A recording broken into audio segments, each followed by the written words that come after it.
Stella Artois has the year 1366 printed right on the label, while Sebastian Artois purchased the Den Hoorn Brewery in 1708, which was first established in 1366. Stella Artois did not come out until 1926, where it was marketed as a Christmas beer and named after the Christmas star. But no matter when this Pilsner first hit the market, is it a beer you should be drinking? Find out now on Two Dudes Reviews.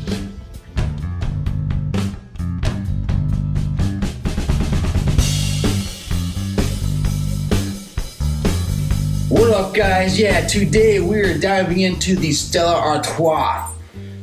It's amazing, I've had like 150 videos up and I haven't done Stella yet, so I figured let's give it a whirl.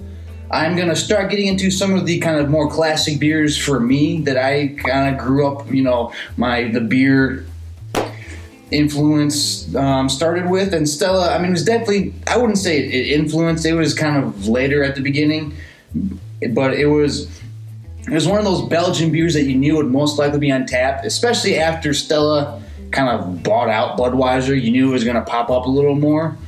But I think that the first real legit Belgian, white ale or wheat or whatever beer I had was a Hoegaarden. And actually I haven't done a review of that yet either, so I'll get to that. But I want to do Stella. I got the can just because I like this can. It's a nice 20 ounces, we poo-poo on your pint. Here's a 19.2 imported lager beer. Boom. It's easy to hold. It's great. And big fan of it. Cracked it open. And I don't have a Stella chalice, although I've been meaning to get... Some of those glasses look kind of cool. Curse you, Matt Damon, for selling Stella Artois glasses for purified water. Instead, I'm using a Brooklyn Brewery glass. I'm really a big fan of this gold. But big fan of Brooklyn Brewery too. But anyways, all right. So let's. I thought about pouring it into my Hoegaarden glass, but that seemed a little sacrilegious to me. I'm pouring the two together. Although I think Budweiser owns Hoegaarden now too. I don't know. Everybody owns everybody now. But come on. It's pretty fancy when you're drinking. It's like your champagne beer. First time I had a Stella, I believe, was at a buddy's wedding. It'd be the other guy on Two Dudes that, we don't live in the same area for the time being, so he's never on. But it was at a golf course, and we're waiting to be called in, and we're at the clubhouse, whatever, and he was off, freaking out, trying to get all of his stuff together, and all the groomsmen are hanging out in the clubhouse. We're drinking Stella, eating hot dogs, taking shots of Jack, and he walks in to let us know that, guys, it's time to be announced for the reception, and we're just chowing down. He lost his mind. It was great. But all right, let's get into the smell.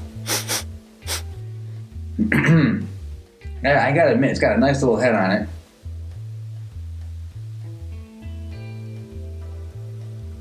Of course, let's get some of this out of the way.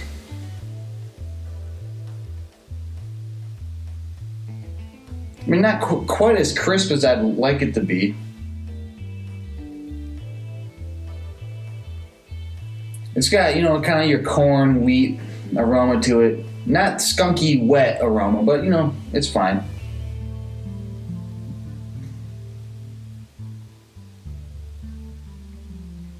Maybe a little lemon zest in there.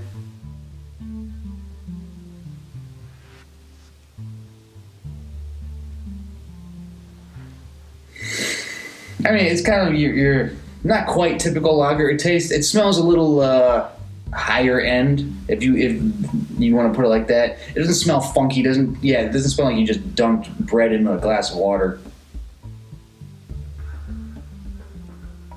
But yeah, it is a kind of a lemony grain aroma to it. Not too bad. I will recommend it. And all right, let's get into the taste.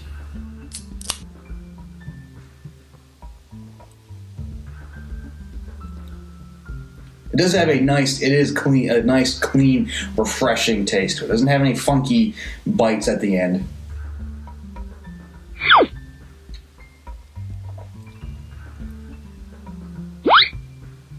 There's a subtle hint of a grain at the very end of it, but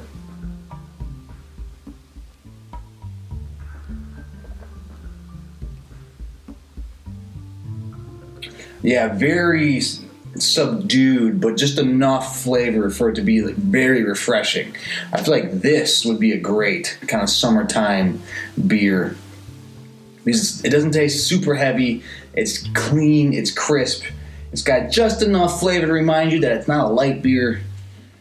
And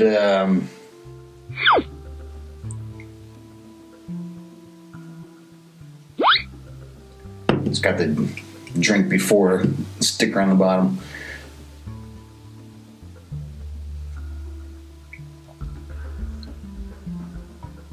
Yeah, I mean it's clean, it's crisp.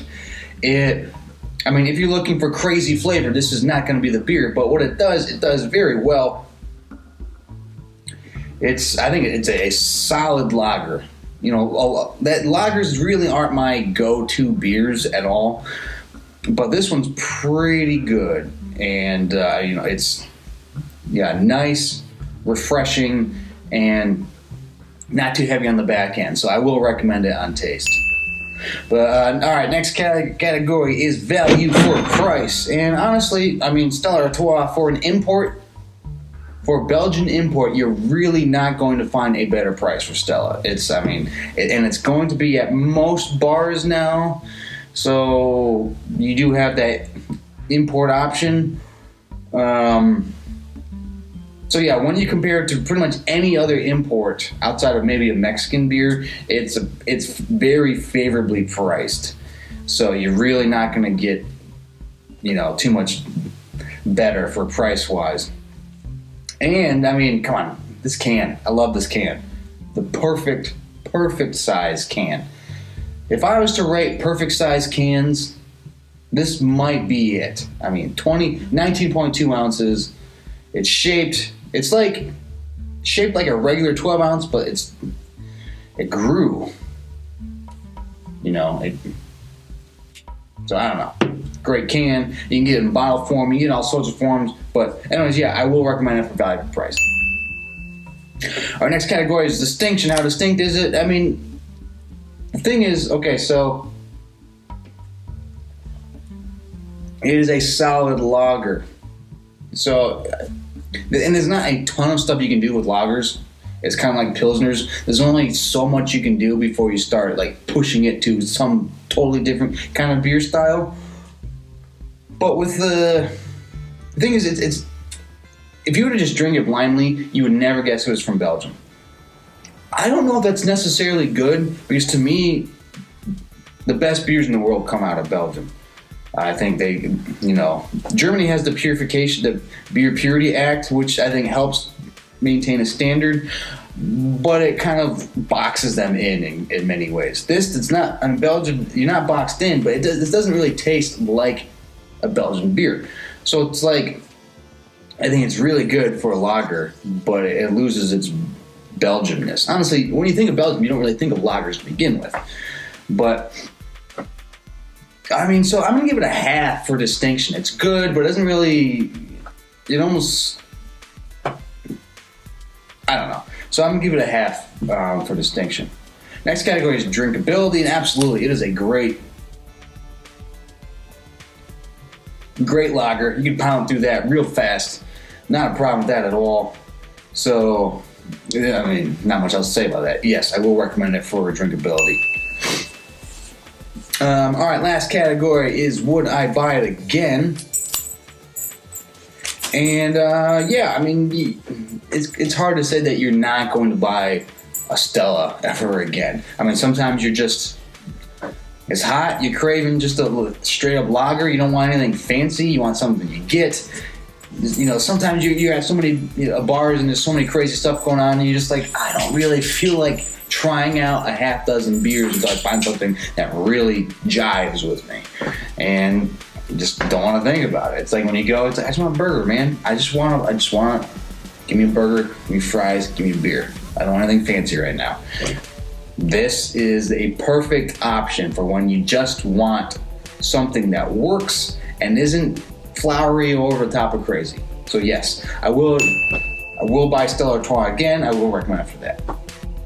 All right, we got 5.5 out of 6. That ain't bad. And the only reason I nicked it on like half a point is because, you know, it doesn't really taste like a Belgian beer. So maybe that's a technicality. But I don't know. That is my review of Stella Artois. I can't believe it's been so long and I haven't even reviewed it yet. But what do you guys think? Do you guys like Stella? Is it a decent lager for you? Or if you're, you know, just craving lagers, do you go for something else normally? But let me know what kind of lagers you guys like. And if you could like and subscribe, it'd be great. You can do all that stuff. You know the spiel. But anyways, for myself and for Stella Artois, take it easy.